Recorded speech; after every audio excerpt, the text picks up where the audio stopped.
Hi, I'm Eric Lever, and I'm here today with Sarah Anderson of the Institute for Policy Studies. Sarah has led a team of experts at the Institute for Policy Studies, along with a partner organization, United for a Fair Economy, and working on presenting a report, Executive Excess 2007. Now in its 14th year, this year they're looking at the staggering social cost of business. Sarah, what is new in the report this year, now that you've been doing this for 14 years?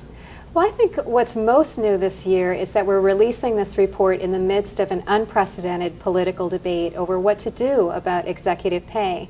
There are several bills moving in Congress. We have two leading presidential candidates, Hillary Clinton and Barack Obama, who are denouncing the extreme gap between CEO and worker pay.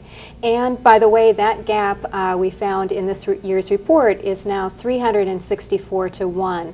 So in other words, last year, CEOs of Fortune 500 companies made about as much in one day as average workers made the entire year.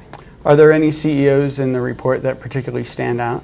Well, I think the one that is really going to strike a nerve with people is the CEO of Countrywide Financial. This is the company, of course, at the middle of the crisis over the subprime mortgages. A company that has the highest foreclosure rates in 5 years, so thousands of its customers are facing homelessness. Its workers are worried about joblessness because the company is scrambling to avoid bankruptcy.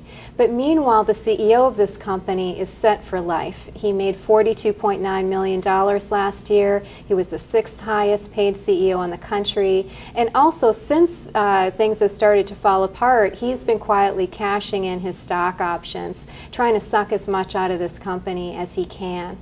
Now, in the report, you analyze the CEOs of these Fortune 100 companies to other sectors of U.S. society. Do they stand out? Are they different from anybody else?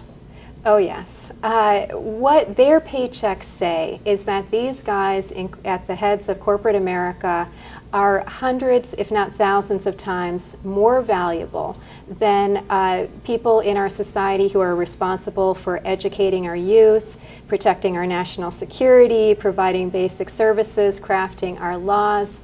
The paychecks in corporate America just wildly dwarf paychecks for leaders of other sectors of our society. So we compared the top 20 corporate CEOs with the top 20 nonprofit leaders, and the corporate guys made more than 40 times what the nonprofit leaders make. The gap is much bigger between the corporate world and government.